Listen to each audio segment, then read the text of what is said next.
तो इसी तरह से खंड बा में खंड बा में वर्णनात्मक प्रश्न आते हैं।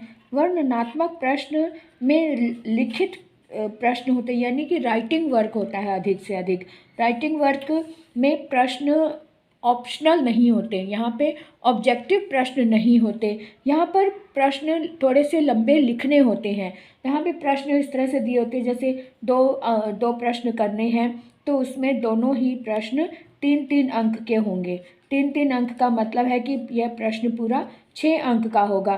तो 6 अंक का जो होता है वो प्रश्न थोड़ा सा लंबा लिखना होगा। जो 3 अंक जिसमें हमें पाने हैं वो थोड़ा सा तो बड़ा होगा ही, यानी कि इसमें शब्द सीमा होती है। शब्द सीमा इसमें अलग अलग प्रश्नों में होती है। जैसे यहाँ पे 60 शब्दों की, जो CBSE एग्ज़ाम होता है उसमें 60 शब्दों की सीमा होती है लगभग। तो 60 शब्दों का मतलब है कि 3 या 4 लाइनों में इसका उत्तर लिखना। 3 या 4 लाइनों में उत्तर तभी हम लिख पाएंगे जब हमें पाठ के बारे में कुछ पता होगा, है ना। तो पाठ के बारे में जब हमें पता करना है तो हमें पढ़े हुए पाठ जो हमने जब थोड़ी बहुत तो तैयारी की होती है या फिर सारांश पढ़ा होता है पाठों का, तो जो सारांश पढ़ा होता है ना वो यहाँ पर काम आता है।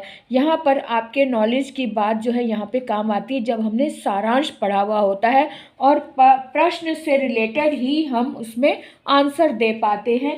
प्रश्न अगर इस तरह से आया हुआ है, अब यहाँ पे देखो, ये इन प्रश्नों में ही हमें उत्तर मिल जाता है। यहाँ प्रश्न ये दिया हुआ है, भ्रमण हम सभी के जीवन का अभिन्न अंग है।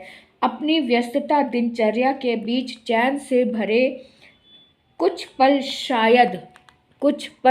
शायद हम इसी प्रकार निकाल सकते हैं। शांत वातावरण में अपने तथा अपनों के लिए जीवन व्यतीत करना आवश्यक है। अब ये लाइन दी हुई है ना। अब इससे रिलेटेड प्रश्न यहाँ पर अब दिया हुआ है कि आपके द्वारा इस पाठ्यक्रम में पढ़े हुए पाठ में चैन भरे पल बिताने के लिए लेखक ने क्या किया, है ना। लेखक ने क्या किया, ये प्रश्न है। अब क्या वास्तव में सभी को इसकी आवश्यकता है? अपने विचार व्यक्त कीजिए। यहाँ पे 2 तरह से प्रश्न का उत्तर देना है। क्या वास्तव में सभी को इसकी आवश्यकता है? अब यहाँ पे ये लाइन दी हुई है, बहुत ही आसानी से हम उत्तर इसका निकाल सकते हैं कि आपके द्वारा इस पाठ्यक्रम में पढ़े हुए पाठ में चैन भरे पल बिताने के लिए लेखक ने क्या किया, है ना। क्या किया, साथ में देख लेते हैं। भ्रमण हम सभी के जीवन का अभिन्न अंग है। अपने व्यस्ततम दिनचर्या के बीच चैन से भरे कुछ पल शायद हम इसी प्रकार निकाल सकते हैं। शांत वातावरण में अपने तथा अपनों के लिए जीवन व्यतीत करना आवश्यक है। यहाँ पर आप थोड़ी सी अपनी कॉमन सेंस लगा सकते हैं कि चैन भरे पल बिताने के लिए लेखक ने क्या किया कि शांत वातावरण में अपनों के लिए, अपने खुद के लिए और अपने परिवार के लिए जीवन व्यतीत करना आवश्यक है। यानी कि वो भ्रमण के लिए निकलते हैं, अपने साथ अपने परिवार को भी लेकर जाते हैं और भ्रमण करते हैं और जीवन को एकांत में थोड़ा सा बिताना चाहते हैं, शांत वातावरण में, जहाँ पे कि शोर ना हो, कर्तव्यों की बात ना हो, सिर्फ अपने परिवार के साथ बिताए गए पल हैं। तो यहाँ पे ये स्पष्ट हो गया, इन्हीं में आपका आंसर मिल गया, है ना। तो आगे दूसरा प्रश्न इसमें ये दिया हुआ है, क्या वास्तव में सभी को इसकी आवश्यकता है? तो अपने विचार व्यक्त कीजिए। ये यहाँ पर आपने अपने विचार व्यक्त करने, अपने ज्ञान के अनुसार आपने अपने जीवन के जो एक्सपीरियंस हैं, अनुभव हैं, उनके अनुसार तो आप लिख सकते हैं बहुत ही आसानी से कि हाँ, इसकी आवश्यकता है। हर एक को जीवन की भाग दौड़ से बचकर अपने आप को रिलैक्स देने के लिए, अपने आप को सुकून देने के लिए शांत वातावरण में कुछ पल अपने लिए बिताना बहुत आवश्यक हो जाते हैं। अपने परिवार को समय देना भी बहुत ज़रूरी हो जाता है। तो ये 3 अंक का ये उत्तर है। तो बहुत ही आसानी से 60 शब्द इसमें हो जाते हैं, क्योंकि लाइन हमें साथ में दी हुई है ना। लाइन हमें साथ में दी हुई है, इसलिए हमें उत्तर निकालना बहुत ही आसान हो जाता है। और दूसरा जो प्रश्न है वो इस तरह से दिया हुआ है। डायरी का एक पन्ना के माध्यम से आपने गुलाम भारत के स्वतंत्रता दिवस के आयोजन के विषय में जाना। अब यहाँ पर भी लाइन दी हुई है ना। आज हम आज़ाद भारत में आज़ादी का अमृत महोत्सव मना रहे हैं। देश के प्रति अपने कर्तव्यों को बताते हुए पाठ से प्राप्त सीख का वर्णन कीजिए। अब यहाँ पर भी आपके अपने अनुभव काम आएंगे। आपने इतनी बार स्कूलों में पाठों में, पिछली क्लासेस में भी अपने देश के प्रति आज़ादी के बारे में सुना है, और अब 75 वर्ष होने के बाद अमृत महोत्सव मनाया जा रहा है। इन सब को ध्यान में रख कर आप अपने कर्तव्यों को बताते हुए, यानी कि आपके प्रति अब क्या कर्तव्य है देश के लिए, तो उस चीज़ को अपने अनुभव के साथ अपने शब्दों में ये बहुत ही अच्छे से वर्णन कर सकते हैं। ये आपके अनुभव, यहाँ पे कुछ भी परेशानी वाली बात है ही नहीं। यहाँ पे बड़े ही आराम से, रटने वाली बात भी नहीं है। बहुत ही आसानी से आप इसका आंसर दे सकते हैं अपने अनुभवों के अनुसार। 3 अंक का है और 60 शब्दों की सीमा दे रखनी है, तो आप बहुत आसानी से रख सकते हैं। कोई भी बच्चा अगर आज़ादी के बारे में अगर प्रश्न का उत्तर देना चाहे तो उसके लिए कुछ भी कठिन कार्य नहीं है। अगर उसने देश के बारे में, अगर उसके मन में देश के प्रति छोटी सी भी एक प्रेम है, कर्तव्य भावना है, तो वो बड़ी आसानी से आप लिख सकते हैं, चाहे आपने पाठ पढ़ा हो या ना पढ़ा हो, है ना। अब एक प्रश्न और है इसमें, तीसरा, कि इस वर्ष आपने पाठ्यक्रम में लोक कथा पर आधारित एक कहानी पढ़ी है। इस वर्ष आपने पाठ्यक्रम में लोक कथा पर आधारित एक कहानी पढ़ी है। यह कहानी समाज की विसंगतियों को दूर करने का संदेश देती है। कथन का मूल्यांकन करते हुए अपने विचार कीजिए। यहाँ पर भी बहुत ही कॉमन सी कहानी है समाज के प्रति। लोक कथा पर आधारित एक कहानी पढ़ी जो समाज की विसंगतियों को दूर करने का संदेश कर देती है। अब यहाँ पे अगर आपने कहानी नहीं भी पढ़ी है तो लोक कथा आप समझ सकते हैं कि समाज की जो बुराइयां हैं उसे दूर करने का संदेश देती है। अब संदेश क्या देती है, अगर इसमें हो सकता है कि उसमें बाल विवाह के विरुद्ध बात कही हो, या दहेज के विपरीत बात कही हो, या फिर समाज में जो भी बुराइयां हैं उसके बारे में कही हो, तो जो बुराई आप अपने अनुभव से कह सकते हैं। तो किसी पर्टिकुलर बुराई की बात ना कहकर सिर्फ एक कॉमन वे में समाज की विसंगतियों को दूर करने के संदेश देना जो बहुत ही आसान बात हो जाती है, क्योंकि कथन का मूल्यांकन करते समय अपने विचार बताने हैं कि हम जिस समाज में रहते हैं विसंगतियां भी होती हैं। तो उसमें हर युग में अच्छे लोग भी होते हैं, बुरे लोग भी होते हैं। तो बुराइयों को दूर करना और अच्छाइयों को आत्मसात करना हमारा कर्तव्य है। इसलिए हमें बुराइयां अगर दिखाई देती हैं तो उसके विपरीत उसका विरोध करना हमारा कर्तव्य। एक कॉमन वे में आप इसको लिख सकते हैं बहुत ही आसानी से, किसी भी पर्टिकुलर, क्योंकि आपने पाठ पढ़ा नहीं है, आपको नहीं पता। अगर आपने पढ़ा है तो उसमें पता होगा कि इसमें किस बुराई की बात करी, कौन कौन सी बुराइयों की बात करी, तब आप बुराइयों के बारे में लिख सकते हैं पर्टिकुलर। अगर हमें नहीं पता तो कॉमन वे में विसंगतियां क्या होती हैं हमें पता है, तो उसके बारे में एक जनरल वे में अपने विचार व्यक्त कर सकते हैं। तो तीनों ही प्रश्न हम बड़ी आसानी से अपने अनुभव को ध्यान में रखकर इसके प्रश्नों का उत्तर दे सकते हैं। इनमें एक भी प्रश्न ऐसा नहीं है जो हम अपने अनुभव से ना लिख सके। तो यानी कहने का मतलब ये है कि जब भी हम ऐसी स्थिति में आ जाए कि हमने पढ़ा नहीं है, तो थोड़ी सी सावधानी और थोड़ी सी हिम्मत और थोड़ा सा धैर्य रखकर अगर हम शब्दों पर पढ़ने के लिए ध्यान देते हैं ना, शब्द पर ध्यान देते हैं, तो शब्द हमें हमेशा, वो शब्द ही हमें संकेत देते हैं कि हमें क्या उत्तर देना है। इस बात का हमेशा ध्यान रखो कि जो शब्द प्रश्न पत्र में लिखे हुए हैं वही, उन्हीं शब्दों में से ही हमें आंसर ढूंढना है। ये हमें हमारा अनुभव बताता है। ठीक है, तो इस तरह से कभी भी घबराना नहीं है, उन्हीं प्रश्नों में से ही हमें प्रश्नों के उत्तर को ढूंढना है। अब जैसे ये आगे के 2 प्रश्न और हैं। अब इसके बाद यहाँ पे 3 थे, 3 में से 2 करने हैं। यहाँ पर भी 2 प्रश्नों के उत्तर हैं, दोनों को ही प्रश्न, यहाँ पे भी 3 प्रश्न दिए हुए हैं और 2 प्रश्नों का उत्तर हमें देना है। यहाँ पर भी 3 प्रश्न दिए हुए हैं 12वें में, और इनमें से 2 प्रश्नों का देना। यहाँ पर भी 60 शब्दों की सीमा, यहाँ पर भी 3 अंक का एक प्रश्न है। तो यहाँ पे क्या करेंगे, आपके द्वारा इस पाठ्यक्रम में पढ़ी गई किस कविता की अंतिम पंक्तियाँ आपको सर्वाधिक प्रभावित करती हैं और क्यों। अब यहाँ देख लो, आपके द्वारा इस पाठ्यक्रम में पढ़ी गई, पाठ्यक्रम यानी जो आपका सिलेबस है, कितना आसान है ये इसको ढूंढना। जो कविता आपको सबसे अधिक पसंद, क्योंकि हम जब बुक पढ़ रहे होते हैं तो कोई एक कविता हमारे मन को भा जाती है, उसे हम याद कर लेते हैं। तो यही चीज़ यहाँ पे बताई है, किस कविता की अंतिम पंक्तियाँ आपको सर्वाधिक प्रभावित करती हैं और क्यों। लगभग 60 शब्दों में व्यक्त कीजिए। अब कोई तो कविता होगी जो आपको बहुत पसंद आई और उसकी अंतिम पंक्ति, हम लोग बच्चे जो होते हैं वो उसे रटने लग जाते हैं, बहुत ही अच्छे से समझ आ जाती है कोई कोई कविता।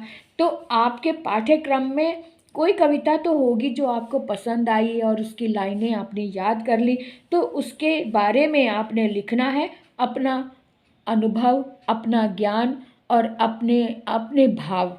तो कितना आसान है, इसमें रटने वाली कोई बात ही नहीं है, सिर्फ आपने अपने अनुभव इसमें डालनी है, अपना ज्ञान कि आपका भाव उसमें क्या है, उस कविता के प्रति क्या है, वो आपने लिखना है। कितनी आसानी से हम लिख सकते हैं इस प्रश्न को। अब दूसरा प्रश्न देख लो, कबीर और मीरा की भक्ति की विशेषताओं का उल्लेख कीजिए। ये भी एक जनरल सा प्रश्न है। कबीर दास जी भक्त हैं, लेकिन वो जो आडंबर का विरोध करते हैं, है ना, आडंबर के विरुद्ध है, लेकिन सर्वशक्तिमान को मानते हैं, एक शक्ति को मानते हैं। और मीरा की भक्ति कृष्ण के प्रति है, तो कृष्ण की वो दीवानी है, कृष्ण की भक्ति करती है, उनके जो पद हैं, उनके जो गीत हैं, उसमें कृष्ण की भक्ति झलकती है। तो यहाँ पर समर्पण भाव है, यहाँ पर आडंबर के विरोध में उन्होंने किया है। तो ये छोटी छोटी सी बातें बहुत ही कॉमन वे में हम जान सकते हैं। कॉमन वे में इसका उत्तर देना बहुत ही आसान है, इसमें रटने वाली कोई भी बात नहीं है। कबीर दास जी के दोहे सुने होंगे, मुल्ला बांग दे बहरा हुआ खुदाए, माला फेरत जुग भया गया न मन का फेर, है ना, कर का मन का डारी के मन का फेर। तो इस तरह की चीज़ों का वो विरोध करते हैं कि दिखावा मत करो, अगर पूजा करनी है, ईश्वर को याद करना है तो मन से याद करो। इसी तरह से बस ये आडंबर का विरोध करते हैं और मीरा जो है वो प्रेम की दीवानी है। बस यही फ़र्क है दोनों की विशेषताओं का। तो वो दोनों की 2-2, 3-3 अंक का है, तो 3-3 पंक्तियाँ दोनों की लिख दो, बस हो गया ये प्रश्न आपका पूरा। अब तीसरा प्रश्न इसमें दिया है, आपके पाठ्यक्रम में किस कविता में वर्षा के प्राकृतिक सौंदर्य का वर्णन किया गया। आप देखो, यह भी कॉमन प्रश्न है, इसमें किसी कविता के एक पर्टिकुलर नाम का, कविता का नाम नहीं दिया गया है। आपके अपने शब्दों में वर्णन कीजिए। यहाँ पर भी आपको बंधन में नहीं डाला गया, एक जनरल वे में आपके पाठ्यक्रम में किस कविता में वर्षा के प्राकृतिक सौंदर्य का वर्णन किया गया है, ये भी आपको पता होगा, क्योंकि पूरा पाठ्यक्रम हम एक नज़र में तो देखते ही हैं, पता भी चल जाता है। तो छोटी सी एक कॉमन वे में हमें देखना है कि वर्षा के प्राकृतिक सौंदर्य का जिस कविता में वर्णन किया गया, हो सकता है कि आपको उस कविता का नाम याद हो सकता है ना याद हो। अगर आपको उस कविता का नाम याद है और उसके लेखक, उसके कवि का नाम याद है, तो ज़रूर लिख लो कि हमारे पाठ्यक्रम में इस कविता के ये कवि हैं जिन्होंने प्राकृतिक सौंदर्य का वर्णन किया है। और इसका आप जब ये पता चल गया, फिर तो आप बहुत ही अच्छे से इसका वर्णन कर सकते हैं। और अगर नहीं भी किया तो वर्षा का प्राकृतिक सौंदर्य तो हमें ऑटोमेटिकली पता होता है। हमें पता होगा कि उनमें किस तरह का वर्णन किया गया होगा, बादलों का, वृक्षों का। थोड़ी सी कॉमन सेंस लगाकर इसमें आप वर्षा के प्राकृतिक सौंदर्य का वर्णन अपने शब्दों में आप कर सकते हैं। लेकिन लिखें ज़रूर, आपका अपना अनुभव ही आपको इनमें अंक दिलाएगा। और अगर आपको क्योंकि इसमें चॉइस भी है, 3 में से 2 आपने प्रश्नों का उत्तर देना है। जिसको आपने बहुत अच्छे से समझ पा रहे हैं उसके प्रश्नों का उत्तर दे दो, सिंपल। इसमें एक भी प्रश्न ऐसा नहीं है जिसमें रटे हुए होने की ज़रूरत है ना। तो बस यही मैं बताना चाह रही हूँ कि प्रश्न पत्र को पढ़ने में ध्यान लगाओ। पढ़ते पढ़ते ही हमें पता चल जाता है कि हमने लिखना क्या है। हमें दूर से रहता है, ओहो पता नहीं क्या क्या आ जाएगा, लेकिन नहीं, पता प्रश्न में ही पता चल जाता है, प्रश्न के अंदर ही उत्तर मिल जाता है। इसलिए घबराने की ज़रूरत ही नहीं है। अब देखो, जैसे ये है अगला प्रश्न दिया हुआ है यहाँ पे, निम्नलिखित प्रश्नों में से किन्हीं 2 प्रश्नों के उत्तर लगभग 60 शब्दों में कीजिए, है ना। अब ये तो पद्यांश के हो गए, ये गद्यांश के हो गए। अब ये फिर से गद्यांश के ऊपर थोड़े से बड़े प्रश्न, यहाँ पर भी 60 शब्दों की सीमा दी हुई है। अब यहाँ पे देख लेते हैं कि क्या ये जो तीसरी बुक है संचयन, उसके प्रश्न हैं। तो यहाँ पर भी देखो कितना लिखा हुआ होता है, उन्हीं में ही हमें उत्तर मिल जाता है। इसलिए कभी भी घबराओ मत, परेशान मत हो, इसी में से उत्तर ढूंढ लो। लोगों के बीच बहस छिड़ जाती है उत्तराधिकारी के कानून पर। जो जितना जानता है उससे 10 गुना अधिक उगल देता है, फिर भी कोई समाधान नहीं निकलता। रहस्य खत्म नहीं होता, आशंकाएं बनी ही रहती हैं। लेकिन लोग आशंकाओं को नज़रअंदाज कर अपनी पक्ष धरता शुरू कर देते हैं, है ना। अब यहाँ पे ये प्रश्न, ये लाइन दी हुई है पुस्तक की उस पाठ की। अब प्रश्न यहाँ उठता है, हरिहर काका। अब यहाँ पे देखो, हरिहर काका सभी के लिए चर्चा का केंद्र बने हुए थे। हरिहर काका मामले में गांव वालों की राय तर्क सहित स्पष्ट कीजिए। अब इतने सी लाइन से हमें पता चल गया कि लोगों के बीच में बहस छिड़ी हुई है। किसके प्रति? हरिहर काका के लिए चर्चा का केंद्र बने हुए सब लोग इन्हीं के बारे में बात कर रहे हैं। और क्या बनी हुई है? उससे जितना भी उत्तराधिकारी के कानून पर जो जितना जानता है, यानी कि यहाँ पे उत्तराधिकारी की बात हो रही है और कानून पर हर कोई बोल रहा है, कोई कुछ बोल रहा है, कोई कुछ बोल रहा है। तो यहाँ पर भी आप आराम से तर्क सहित स्पष्ट कर सकते हैं। हरिहर काका, अगर आपने पाठ नहीं भी पढ़ा, इतने से पैराग्राफ के अनुसार ही आपको अंदाज़ा हो गया कि जो व्यक्तियों के बीच में, लोगों के बीच में जो बहस छिड़ी है उसका कोई भी नतीजा नहीं मिल रहा, क्योंकि हर कोई अपनी अपनी बात कह रहा है, 10 गुना अधिक ही बोल देता है, फिर भी कोई समाधान नहीं निकल रहा। रहस्य खत्म ही नहीं होता, आशंकाएं बनी ही रहती हैं। लेकिन लोग आशंकाओं को नज़रअंदाज कर अपनी पक्ष धरता शुरू कर देते, यानी कि वो लोग चाहते हैं कि उनके पक्ष में बात की जाए जो वो कह रहे हैं। तो यहाँ पे बहुत ही आसानी से आप कह सकते हैं कि ये दुनिया का दस्तूर है कि जब भी किसी विशेष व्यक्ति पर आपदा आती है तो लोग अपनी अपनी बात करने लग जाते हैं। सबकी अपनी अपनी डपली, अपना अपना राग होता है। निर्णय कोई भी नहीं निकल मतलब यानी कि समाधान नहीं निकल पाता है। और गांव वालों में अलग से टोलियां बन जाती हैं, तर्क पर विशेष टिप्पणियां होने लग जाती हैं। तो यहाँ पर अगर आपने पाठ नहीं पढ़ा तो अपने कॉमन सेंस से इस तरह से आप लिख सकते हैं, बहुत आसानी से आप इसका आंसर लिख सकते हैं। भले ये जो पैरा दिया हुआ इसी के शब्दों को अपने भाषा में लिखकर सरल शब्दों में ढालकर आप लिख सकते हैं। बस यहीं पर आपका उत्तर मिल गया। देख लो दूसरा, देखो स्काउट परेड करते समय लेखक स्वयं को महत्वपूर्ण आदमी, फौजी, जवान समझने लगता है। कथन के आलोक में अपने विचार प्रकट करते हुए बताइए कि विद्यालय जीवन में प्रशिक्षण व गतिविधियों की क्या उपयोगिता है। अब यहाँ विद्यालय जीवन में प्रशिक्षण यानी जो हमें सिखाया जा रहा है, और गतिविधियाँ यानी उसकी एक्टिवनेस, उसको प्रयोग में लाने की बात हो रही है कि क्या उपयोगिता है। बिल्कुल सही। स्काउट परेड करते समय लेखक स्वयं को महत्वपूर्ण आदमी, फौजी, जवान समझने लगता है। अब यहाँ पे लेखक के ऊपर ही बता दिया है कि लेखक जो है ना ये खुद ही लिख रहा है, लिखने वाला यानी आत्मकथा लिख रहा है एक तरह से। तो लेखक स्वयं को महत्वपूर्ण आदमी, फौजी समझने लगता है। और ये सबके बात है, ये एक कॉमन सी बात है कि जब कोई भी बच्चा स्कूल में एनसीसी परेड में होता है, या फिर वो मार्च पास्ट में होता है, या फिर स्काउट परेड में होता है, तो खुद को विशेष समझने लग जाता है। उसकी परेड में एक अलग सी चमक आ जाती है, वो जवान समझने लग जाता है, अपने आप को फौजी समझने लग जाता है। तो कथन के आलोक में अपने विचार प्रकट कीजिए। बहुत ही आसानी से आप अपने अनुभव को इसमें डाल सकते हैं। इसमें अलग से कुछ भी नहीं, यहाँ पे रटने वाली कोई बात ही नहीं है। सिर्फ अपने आप के अपने अनुभव, कभी भी कोई भी विद्यालय में आपके साथ भी कोई भी हुआ होगा, कभी पीटी में आप सिलेक्ट हुए होंगे, पीटी में आपने प्रदर्शन किया होगा, या खेल में प्रदर्शन किया होगा, तो उसका अनुभव आपने यहाँ पे लिखना है स्काउट परेड का रूप धारण करके, है ना। परेड तो सभी एक सी होती है। 26 जनवरी को आपने परेड में खुद नहीं तो किसी औरों को देखा ही होगा, उसमें कल्पना की होगी कि काश मैं भी इस परेड में होता। तो ये सारे छोटी छोटी सी अनुभव जो होते हैं ना, उसको छोटी सी एक कथा के रूप में आप लिख सकते हैं कि हाँ ये अनुभव मेरा है, क्योंकि जब मैंने विद्यालय में ये सब प्रशिक्षण किया था, तो उसकी जो एक्टिवनेस थी, उसकी जो क्रिया थी, गतिविधि थी, वो मुझे मेरे काम आई। जब मैं इस मुसीबत में फंस गया था, तो मैंने मेरा यह प्रशिक्षण वहाँ काम आया।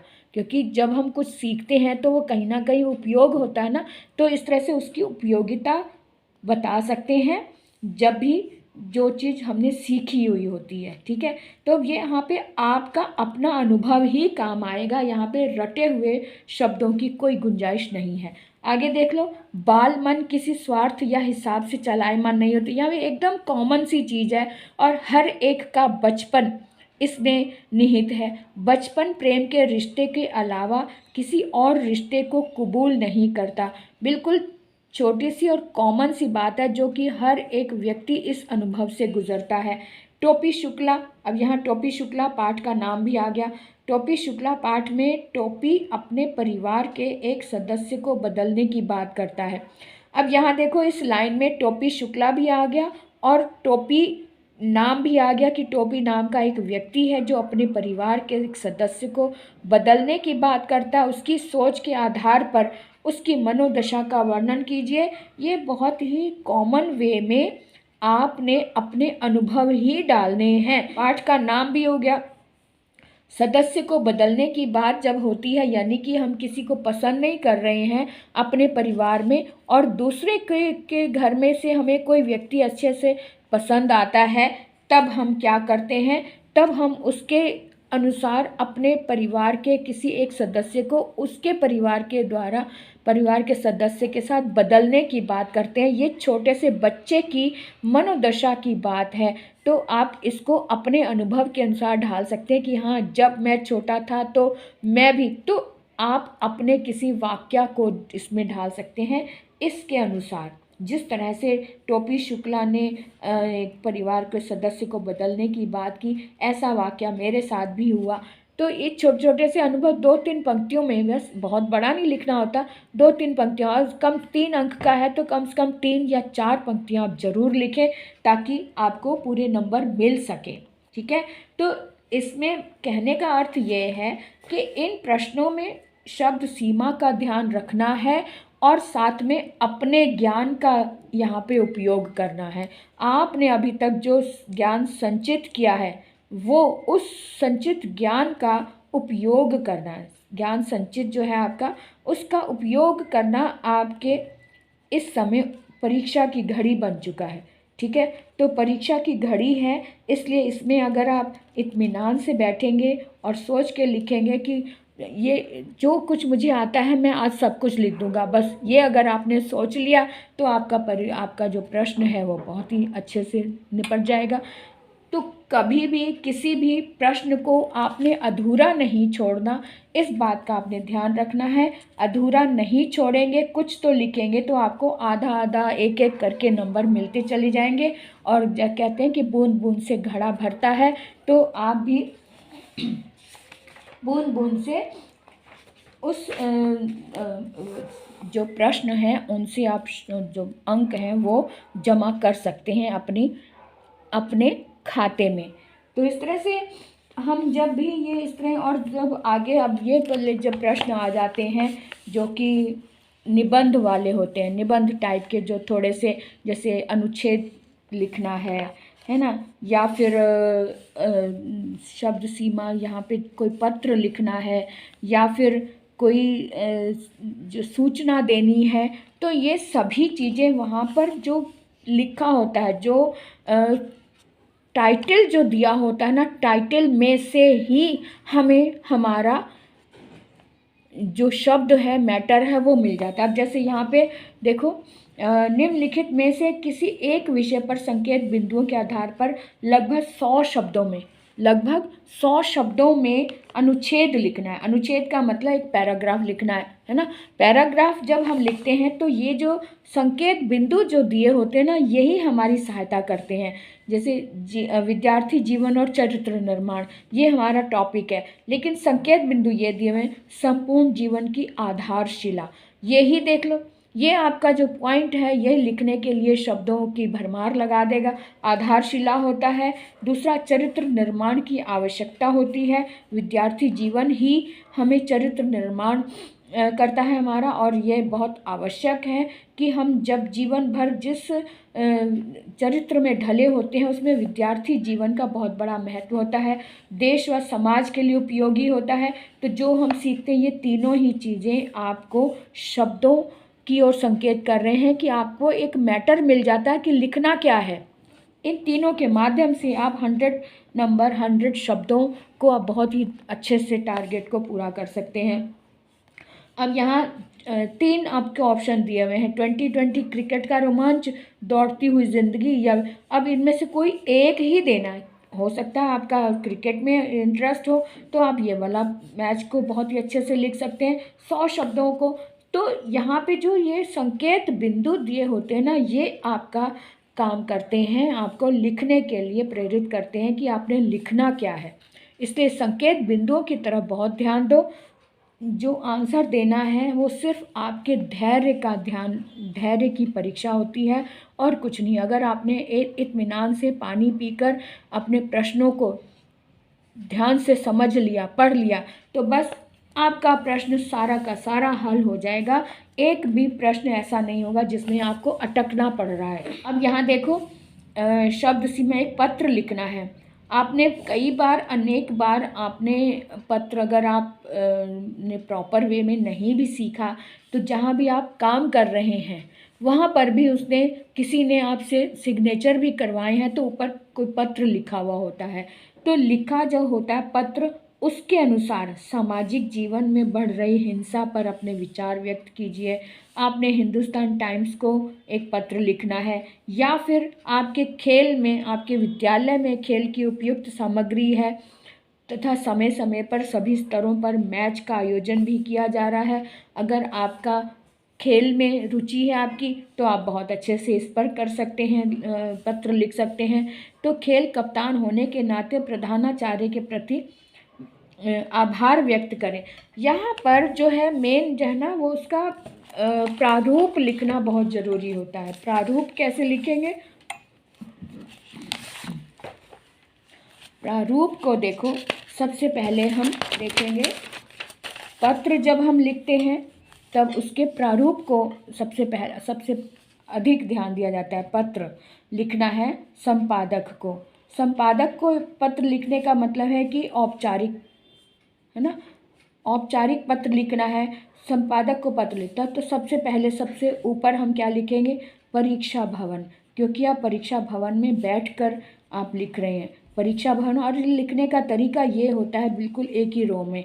अब परीक्षा भवन, संपादक का नाम जो होता है, जैसे हिंदुस्तान टाइम्स है तो हिंदुस्तान टाइम्स आप यहाँ पे लिख दो, हिंदुस्तान टाइम्स, क्योंकि ये तो आपको प्रश्न में ही दिया गया है हिंदुस्तान टाइम्स के संपादक को। और यहाँ पे संपादक, अगर आपको नाम नहीं पता, संपादक। अब यहाँ पे विषय, विषय जरूर लिखें, क्योंकि विषय से पता चलता है कि हम किस बारे में बात कर रहे हैं। विषय को आपने अंडरलाइन में करना है। इसमें लिखा है कि संपादक के नाम एक पत्र लिखना सामाजिक में बढ़ रही हिंसा हेतु, तो हिंसा हेतु, समाज में बढ़ रही हिंसा हेतु, हिंसा हेतु। अब ये आपका टाइटल हो गया, इसको आप इन्वर्टेड कॉमर्स में लिख दें, अंडरलाइन भी कर लें। अब आगे कुछ नहीं लिखना, इसके नीचे भी नहीं लिखना, एक लाइन छोड़कर अब आप पत्र शुरू करेंगे, महोदय। यहाँ पर आप महोदय, अगर आप इंग्लिश में लिख रहे हैं तो सर लिखेंगे, महोदय करके आपने अब यहाँ पे पत्र अपने जो आपने शब्द लिखे हैं वो लिखना शुरू कर देंगे कि हमारे समाज में मैं आपका ध्यान इस ओर दिलाना चाहता हूँ कि हमारे समाज में इस तरह की हिंसा बढ़ रही हैं, और जो सरकार को का ध्यान दिलाना चाहता हूँ कि इस पर ध्यान दें, मासूम बच्चों की ज़िंदगी दांव पर लगी है। मतलब जो भी आपके मन में आ रहा है, मतलब कि इसके बारे में जो लिखना होता है वो आप लिखेंगे। फिर लास्ट में जब ये हो गया, आपने बात अपनी पूरी कर ली, तो उसके बाद धन्यवाद सोसाइटी की ओर से या फिर अपने जो गली है उसके ओर से लिख रहे हैं, इस तरह से आपने इसको लिखना होता है कि क ख ग, और साथ में ब्रैकेट में ये लिख दें कि अगर आप किसी सोसाइटी के मेंबर हैं कि तो यहाँ पर सचिव लिख दें, में आप लिख रहे हैं खेल का कप्तान है, ये जो भी आपने ये नहीं भी लिखना तो छोड़ो, खाली क ख ग ही लिखना काफ़ी है। तो इस तरह से आपने लिख दिया। अब यहाँ पर ऊपर तारीख आपने चाहे ऊपर लिखे चाहे नीचे लिखे, अगर ऊपर तारीख नहीं लिखी तो यहाँ पर आप तारीख लिख सकते हैं, तिथि, जिस दिन का पेपर आप दे रहे हैं उस दिन की आप तिथि लिख देंगे। तो ये चीज़ जो प्रारूप आपने लिख लिया अच्छे से तो आपको नंबर मिल जाएंगे, अगर आपने प्रॉपर नहीं भी याद किया हुआ है तो ये छोटी, ये जो प्रारूप आपने लिख लिया इसको ध्यान में रखो बस। अब बात करते हैं कि प्रश्न आ जाते हैं 80 अंक, 80 शब्दों में सूचना लिखनी होती है। अगला एक प्रश्न होता है सूचना का। तो सूचना जब हम लिखते हैं तब ये ध्यान रखें, सूचना में हमें एक कॉलम बनाना होता है। इस तरह से एक 3 तरफ से हमने एक इस तरह से कॉलम बना लिया। तो आपने भी देखा होगा कहीं सूचना लिखी होती है तो वो कैसे लिखी होती है, तो बीचों बीच हमने सूचना शब्द लिखना है, क्योंकि सूचना शब्द जब लिखा होगा तभी तो हम दूसरे लोग आकर पढ़ेंगे कि सूचना में क्या लिखा है ना। तो 3 तरफ हमने लाइन ड्रॉ कर ली, नीचे वाली लाइन लास्ट में लिखेंगे जब हमारा मैटर पूरा हो जाएगा। अब सूचना क्या है कि आप विद्यालय के सांस्कृतिक सचिव हैं, बाल दिवस समारोह के अवसर पर विद्यालय के आयोजन। अब ये सूचना एक दी हुई है, प्रश्न दिया हुआ है सूचना का, इसे हम पढ़ लेते हैं क्योंकि 16वां प्रश्न होता है। आप विद्यालय के सांस्कृतिक सचिव हैं, बाल दिवस समारोह के अवसर पर विद्यालय में आयोजित होने वाले सांस्कृतिक कार्यक्रम के विवरण सहित सूचना तैयार कीजिए। सांस्कृतिक कार्यक्रम से रिलेटेड सूचना तैयार करनी है, क्या है, बाल दिवस पर। तो बाल दिवस के अवसर पर आपने सूचना देनी है बच्चों को, तो यहाँ पे सूचना हो गया। अब यहाँ पे आपने एक पैराग्राफ 2-3 लाइनों में आपने लिख दिया, यानी कि शब्द दिए हुए हैं 80 शब्दों की सीमा। अब यहाँ पे आप लिखेंगे कि विद्यालय के सभी विद्यार्थियों को सूचित किया जाता है कि आपके विद्यालय में बाल दिवस के अवसर पर, यानी कि 14 नवंबर को सांस्कृतिक कार्यक्रम का आयोजन किया जा रहा है, जिसमें भाग लेने वाले बच्चों की लिस्ट बनाई जा रही है। जो विद्यार्थी इसमें रुचि लेते हैं या जो विद्यार्थी इसमें भाग लेना चाहते हैं वे अपना नाम दर्ज करवा दें ऑफिस में आकर, और जो जो इसके सचिव हैं या जिनकी ड्यूटी लगाई गई है उनके पास आकर नाम लिखवा दें, है ना। तो नाम दर्ज करवाएं, अपना नाम लिखवा दें कौन कौन से खेलों में जो भी रुचि है। अब यहाँ पे जैसे यहाँ पे नीचे एक लिस्ट लगा दें कि बास्केटबॉल, कोई बास्केटबॉल में लेना चाहता है, कोई क्रिकेट में रुचि लेता है ना, तो कोई खो खो में ले रहा है। तो 2-3 खेलों के नाम लिख दो यहाँ पे, और यहाँ पर आपने वो बास्केटबॉल में जो भी नाम लिखेगा, जो भी नाम लिखवाएगा, उसके लिए हम नाम एक लिस्ट बना लेते हैं, नाम, कक्षा और उम्र, क्योंकि हर एक की उम्र के अनुसार कैटेगरी बनती है ना। तो इस तरह से हमने ये लगा के हमने ये चिपका दिया कि जो जो इसमें इंटरेस्टेड है वो आकर अपना नाम लिखे। अब ये जैसे ये हमारा पूरा हो गया। अब लास्ट में हम प्रबंधक कौन है, ये सचिव की ओर से आ रहा है, खेल सचिव, यानी कि जो स्कूल के खेल सचिव हैं, खेल सचिव। और सूचना किस दिन दी गई है, तो वो तारीख लिख देंगे 14 नवंबर से 1 हफ्ता पहले, यानी कि 2 नवंबर, या फिर कोई भी वो दे सकते हैं तारीख, मतलब 14 नवंबर से पहले की देनी, क्योंकि नवंबर का मंथ 11वां होता है। तो इस तरह से 2 तारीख दे दी, या 2 तारीख से इतनी तारीख तक अपना नाम दर्ज कराएं, ये भी आप लिख सकते हैं। या सिर्फ यही तारीख लें, क्योंकि ये हमने सूचना आज की दी है, आज की दे दी, जिस दिन की आपने सूचना दी वो दे दी। क्योंकि खेल की बात हो रही है, तो खेल तो बाल दिवस तो 14 नवंबर को ही होता है, तो 14 नवंबर का ध्यान में रखते हुए आपने इस तरह से ये देना है। तो सूचना ये हो गई इस तरह से। और अगर आपने विज्ञापन देना है तो विज्ञापन भी इसी में से बन जाएगा। यहाँ पे सूचना नहीं लिखेंगे, तब हम सूचना नहीं लिखेंगे, खुशखबरी, खुशखबरी इस तरह से लिख दो, चारों तरफ, चारों कोनों में खुशखबरी, खुशखबरी, है ना। खुशखबरी क्या है, आपके विद्यालय में खेलों का आयोजन हो रहा है, आपके विद्यालय में खेलों का आयोजन हो रहा है, और आप बढ़ चढ़कर इसमें हिस्सा लें। जो भी इसमें विद्यार्थी भाग लेना चाहता है अपना नाम लिखवा दे। तो खुशखबरी जो जो विज्ञापन होता है ना, वो एक शोर मचाने वाली बात होती है, यानी कि खुशी की बात होती है, हुर्रे वाली बात होती है। तो यहाँ शोर मचाकर बताया जा रहा है कि खुशखबरी, खुशखबरी, आओ जी, हमारे विद्यालय में ये कार्य हो रहा है, या विद्यालय में नहीं तो सोसाइटी में जहाँ भी हो रहा है, तो वहाँ के लिए एक शोर मचाने वाली बात होती है। तो सूचना वाला कॉलम और विज्ञापन वाले कॉलम में ज़्यादा अंतर नहीं होता। सूचना में ये लिखना बहुत ज़रूरी होता है, और विज्ञापन में शोर मचाना ज़रूरी होता है। ठीक है, ये ध्यान रख लोगे तो आपका प्रश्न कभी भी अधूरा नहीं रहेगा, आप पूरा प्रश्न कर लेंगे। और अब बात आती है लघु कथा, यानी कि लघु कथा या फिर एक ईमेल। ईमेल भी आपका पत्र ही होता है। ईमेल एक तरह से पत्र ही होता है। इसमें भी औपचारिक या अनौपचारिक पत्र होते हैं। सिर्फ इसमें ईमेल में आपको जो एड्रेस लिखना होता है वो थोड़ा सा डिफरेंट होता है। ईमेल का पता जो प्रेषक, यानी जो आप लिखने वाले, प्रेषक का मतलब भेजने वाला,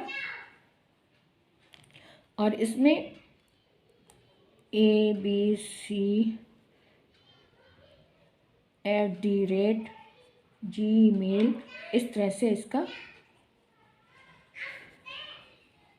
ईमेल एड्रेस लिखा जाता है। और जो जिसको भेजना है, प्रेषिती जिसको भेजना है वो, तो उसका एड्रेस लिखेंगे। जैसे किसी बैंक मैनेजर को भेजना है या स्कूल विद्यालय को भेजना है तो principal@gmail.com। तो इनके एड्रेस पर ध्यान दें, बस यही फ़र्क होता है। ईमेल में और दूसरे पत्र व्यवहार में साधारण पत्र व्यवहार है। अब यहाँ पर भी ये यहाँ पर सीसी और बीसीसी होता है, इन कॉलम को आपने नहीं छेड़ना, यहाँ पर आपने कुछ नहीं लिखना।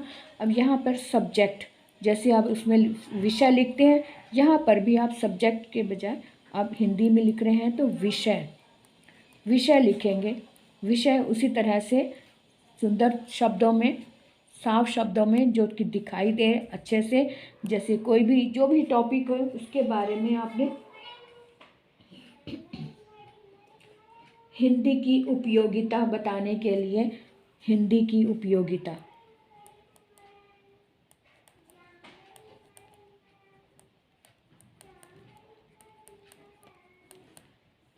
हिंदी की उपयोगिता बताने के लिए आपने लिखा है तो उसको इन्वर्टेड कॉमास में लिखेंगे, है ना। उसके बाद अब अपना सर या मैडम या महोदय जो भी है वो लिख के अब आपने आगे अपना जो शब्द लिखना चाह रहे हैं वो मैटर वही रहेगा, जो प्रारूप है वो बिल्कुल वही रहेगा जो कि इसी लाइन से चला आ रहा है, लाइन से। और लास्ट में धन्यवाद, आपका आज्ञाकारी शिष्य, या फिर अगर लड़की है तो आज्ञाकारिणी शिष्या, इस तरह से लिखकर उसे कंप्लीट करेंगे, पूरा करेंगे।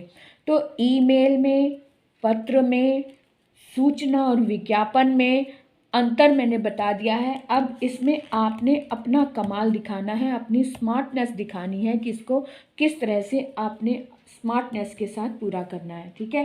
अब इस तरह से हमारा पेपर पूरा आज मैंने आपको बता दिया कि कौन से प्रश्न का किस तरह से उत्तर देना है। अब आपके ऊपर है कि ये कितने स्मार्टनेस के साथ आप उत्तर देते हैं। ये उन बच्चों के लिए मैंने बताया है जिनको पढ़ने का समय नहीं मिलता, जो कामकाजी बच्चे हैं, जो अपने परिवार के लिए कार्य भी करते हैं, कमाते हैं, धन कमाते हैं, बाहर जाते हैं और उनको पैसा कमाने के लिए बाहर जाना पड़ता है और पढ़ने के लिए समय नहीं मिलता। ये उन बच्चों के लिए मैंने बहुत ही इजी तरीके से, आसान तरीके से एक ट्रिक बताई है कि किसी हिंदी के पेपर को किस तरह से आपने सॉल्व करना है, ठीक है। तो इस वीडियो को मैं यहीं विराम देती हूँ, आगे बढ़ते हैं। आगे के लिए बाय बाय।